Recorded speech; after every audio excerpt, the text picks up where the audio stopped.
तीर्थ यात्रा धाम महंत श्री बटुगिरीजी सूरत। મંદિરનો શું ઇતિહાસ? અટલ આશ્રમની સ્થાપના 1977 में થઈ છે। ત્યારબાદ महंत श्री માધવગીરી બાપુ એ મને દીક્ષા આપી। દીક્ષા આપ્યા બાદ લોકોનો સહયોગ મળ્યો અને 1981 में હનુમાનજી મહારાજની સ્થાપના કરવામાં આવી। કપિલ ટ્રાન્સપોર્ટમાં શીતલભાઈના હસ્તે હનુમાનજી મહારાજની હનુમાન જન્મ ઉત્સવ 82-83થી મનાવવામાં આવ્યો। ત્યારબાદ ધીરે ધીરે લોકોનો સહયોગ અને વિકાસ અને પ્રગતિ વધતી ગઈ। આજે 50 વર્ષ પૂર્ણ થયા છે ત્યારે આપણને અતિ આનંદની લાગણી થાય છે અને 1995માં 101 કિલોનું શિવલિંગ મારા ગુરુમારના હસ્તે બાજુના શિવાલયમાં મૂકવામાં આવ્યું અને 2008ની અંદર 2351 કિલોનું શિવલિંગ અમારે સ્વ મનોજભાઈ પટેલના હસ્તે અને એમના ધર્મપત્ની સોનલબેનના તરફથી આ મંદિરનું નિર્માણ થયું અને 2008માં અતિ લઘુ રુદ્રની સાથે પ્રાણ પ્રતિષ્ઠા મહોત્સવ રાખવામાં આવ્યો। ત્યારબાદ હર શિવરાત્રિનો ઉત્સવ કરવામાં આવ્યો।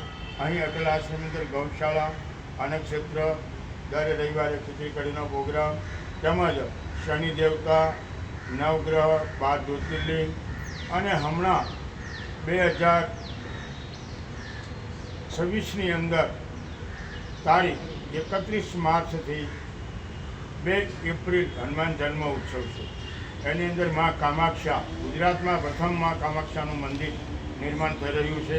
મા ચામુંડા, મહાકાલી, મોઢેશ્વરી માં તેમજ લાલબાગના રાજા એમ મારા અટલના રાજા તરીકે એમનું બિરાજમાન થશે। એ પ્રાણ પ્રતિષ્ઠા મહોત્સવ 3 દિવસનો છે।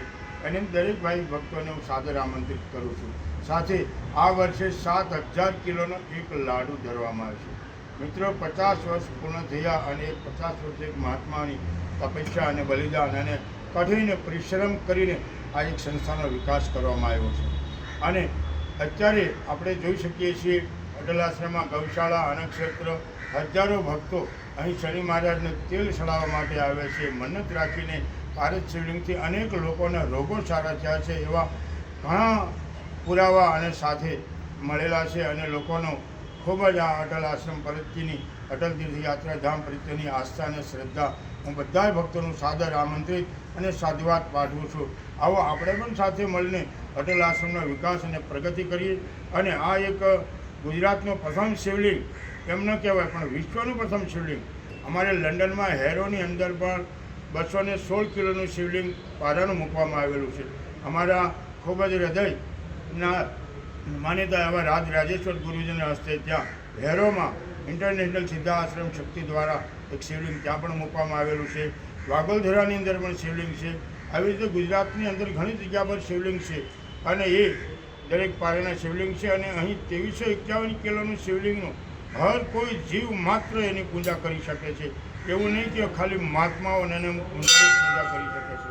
આપ જોઈ શકો છો આ શિવલિંગની એક મહત્વના આગળ ભવિષ્યમાં એવું કહે છે કે જ્યાં પારદેશ્વર પૂંજનમ સર્વસિદ્ધિ લભતે, પારાના શિવલિંગની સ્થાપના કરવાથી આજુબાજુનો વિકાસ 5, 10, 20 કિલોમીટર સુધીનો જબરજસ્ત વિકાસ થયો છે।